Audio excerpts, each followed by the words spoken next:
Screen पर जो आप यह चित्र देख रहे हैं वह उल्लासनगर, कल्याण, अंबरनाथ और बदलापुर का एक आउटलाइन मैप है, क्योंकि यह सारे शहर आपस में काफी गहरे से जुड़े हुए हैं। अब आपके मन में यह प्रश्न आ रहा होगा कि कल्याण, अंबरनाथ और बदलापुर को राइड क्यों दिया गया है और उल्लासनगर के बगल में एक बहुत बड़ा क्वेश्चन मार्क क्यों लगाया गया है। तो दोस्तों, यह सारी जो संज्ञाएं हैं वह विकास का परिचायक है। आइए एक वीडियो पहले देखते हैं, उसके बाद चर्चा करते हैं इस चित्र पर। दोस्तों नमस्ते, शेड्यूल लाइव के आज के एपिसोड में मैं चंदन नारायण आपका स्वागत करता हूं। दोस्तों, ठाणे शहर की राजनीति की अगर हम बात करें तो कल्याण, अंबरनाथ, बदलापुर और उल्लासनगर का एक बहुत बड़ा महत्व है ठाणे की पूरी राजनीतिक पृष्ठभूमि के ऊपर। और समय समय पर इन्हीं क्षेत्र के लोगों ने ठाणे की राजनीति को चमकाया भी है और उसे आगे भी बढ़ाया है। पर कहीं ना कहीं अभी के वक्त में यह बात सामने आ रही है कि कल्याण, अंबरनाथ, बदलापुर के विकास की गति के हिसाब से उल्लासनगर के विकास की गति बहुत ज्यादा धीमी है या तो ना के बराबर है। इस बात के अगर आपको स्पष्टतः उदाहरण देखने हैं तो आप कल्याण सिटी का एक चक्कर लगाकर आ सकते हैं, या फिर अंबरनाथ में भ्रमण कर सकते हैं, या फिर बदलापुर क्षेत्र का पूरा दौरा कर सकते हैं और उसके बाद उल्लासनगर क्षेत्र के हर चौराहे, रास्ते और गलियों का भ्रमण करके यह बात स्पष्ट तरीके से जान सकते हैं कि आखिर तकलीफ कहां है। दोस्तों आइए अब देखते हैं एक छोटा सा वीडियो जिसमें अंबरनाथ और बदलापुर के डेवलपमेंट प्लान के विजन की एक झलक दिखाई गई है, जिसे 2031 तक साकार करने की बात कही गई है। आइए दोस्तों देखते हैं यह वीडियो। मुंबई आणि ठाणे महानगर विकासाच्या धर्तीवर आता एका अतिशय महत्त्वाच्या क्षेत्राचा विकास होत आहे। हे क्षेत्र आहे अंबरनाथ आणि बदलापूर। 2031 पर्यंत अंबरनाथ, बदलापूर शहरांचा भरीव, सर्वसमावेशक आणि शाश्वत विकास करण्याचं ध्येय निश्चित करण्यात आलं आहे। अंबरनाथ बदलापूर विकास परिसराचं क्षेत्रफळ साधारण 210 चौरस किलोमीटर आणि लोकसंख्या 10 लाखांच्या आसपास आहे। तब्बल 18,819 हेक्टर जमिनीचे निरनिराळे विभाग करण्यात आले असून त्यात निवासी, व्यावसायिक, औद्योगिक, हरित विभाग अशा महत्त्वाच्या भागांचा समावेश आहे। झोपडी मुक्त विकास करण्याचा निर्धार स्थानिक प्रशासनानं BSUP व PMAYच्या माध्यमातून केला आहे। या क्षेत्राचा विकास स्मार्ट आराखडा वापरून करण्यात येत आहे।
तो दोस्तों उम्मीद है कि इस वीडियो के एक एक फ्रेम को आपने अपनी खुली आंखों और तेज दिमाग से स्पष्ट तरीके से देखा होगा कि आपके बगल वाले शहर जिन्हें किसी वक्त में गांव की संज्ञा दी जाती थी, वो आपके शहर से 4 गुना रफ्तार में विकास कर रहे हैं।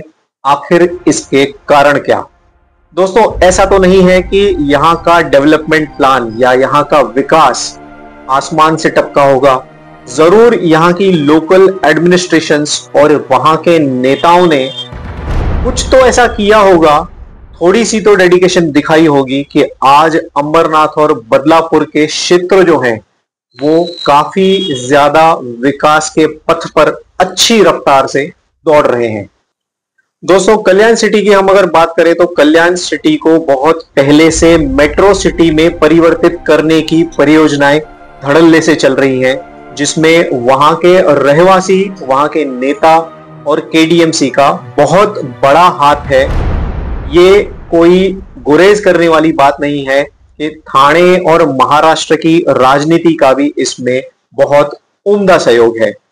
अब परिस्थिति यह है कि उल्लासनगर से पलायन करने वाले हर बाशिंदे का सबसे प्रेफर्ड डेस्टिनेशन और रेजिडेंस कल्याण ही होता है। तो अंबरनाथ, जिसे हम एक दशक पहले अंबरनाथ गांव के नाम से जानते थे, आज वह अंबरनाथ सिटी में तब्दील हो चुका है। वहां के आप रास्ते देखें, वहां की फैसिलिटीज देखें, वहां के अच्छे अच्छे मॉल्स अगर आप देखें तो उल्लासनगर से कई सारे लोग अंबरनाथ आजकल घूमने जाया करते हैं। रियल एस्टेट की हम अगर बात करें तो कई सारी सुंदर बिल्डिंगें बड़े बड़े रियल एस्टेट ग्रुप्स द्वारा बनाई जा चुकी हैं, जिसमें आप एक कैलकुलेशन अगर लगाएं तो 25 से 30% जो रहवासी है वह उल्लासनगर सिटी से पलायन करके ही अंबरनाथ गए हैं। हमारा उल्लासनगर कई दशकों से एक औद्योगिक और संभ्रांत शहर के मामले में पूरी दुनिया भर में मशहूर है, पर पिछले 10 से 15 साल के दौरान अगर आप देखेंगे तो उल्लासनगर के विकास की गति काफी तेजी से नीचे आई है, जिसका सबसे बड़ा कारण यहाँ की लोकल एडमिनिस्ट्रेशन की अकर्मण्यता और ढीली राजनीतिक परिस्थिति है। कमजोर राजनीति, लचर रणनीति और अपने शहर के मुद्दों को बड़े राजनीतिक पटलों पर स्पष्ट तरीके से न रखते हुए वहां से फायदा न उठाने की प्रवृत्ति की वजह से ही शायद उल्लासनगर क्षेत्र के यह हाल हो चुके हैं। इन सारी तकलीफों के बावजूद उल्लासनगर शहर के रहवासियों में पढ़े लिखे तबकों का शांत रहना एक बहुत बड़ा मजबूरी का कारण भी हो सकता है, या फिर उनका जो चुप रहना है वह बड़े प्रश्न भी खड़े करता है। ऐसा नहीं है कि दूसरे शहरों में उल्लासनगर के मुकाबले तकलीफें कम हैं। दोस्तों, तकलीफें वहां भी बहुत ज्यादा हैं, पर बेसिक नीड्स की अगर हम बात करें तो आसपास के जो शहर हैं वे अपनी बेसिक नीड्स को फुलफिल करने में उल्लासनगर से बहुत ही ज्यादा बेहतर पोजीशन में है।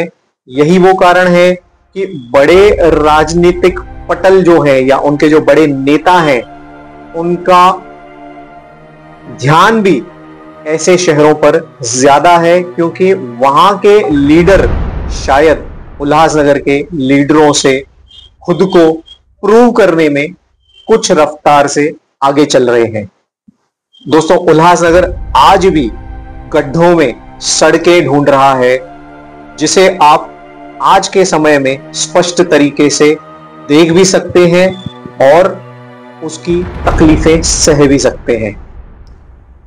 पिछले 10 साल से आज भी हमारे नेताओं की ऑफिसों में आप मूलभूत सुविधाएं जैसे कि पानी की कमी हो गई, बिजली की बहुत सारी तकलीफें हो गई, उनको लेकर अफसरों की परेड लगाते हुए दिखेंगे, पर अफसर हैं कि उनकी मानते ही नहीं।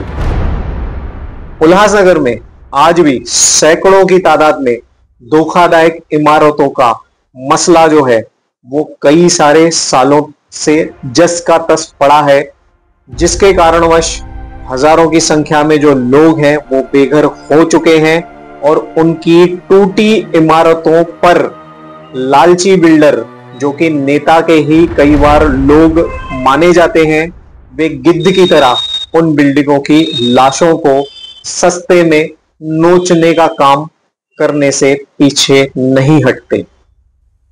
दोस्तों, इसे सौभाग्य कहें या हमारा दुर्भाग्य कि एक शहर को अगर एक आमदार मिलता है तो उस शहर का चहुमुखी विकास होना लाजमी है। पर शायद यह हमारा दुर्भाग्य ही है कि हमारे शहर के टुकड़े करके उसे 3-3 आमदार दिए गए, पर तीनों आमदारों के पास उल्लासनगर के लिए, उल्लासनगर की सभ्यता के लिए, उल्लासनगर के चहुमुखी विकास के लिए कोई विजन प्लान नहीं है, क्योंकि पहले से लागू किए गए डेवलपमेंट प्लान के अनुसार उल्लासनगर में कुछ भी बनाया नहीं जाता। यहां हमारे लीडरान की बहुत बड़ी गलती है। अब आइए महानगर पालिका की तरफ।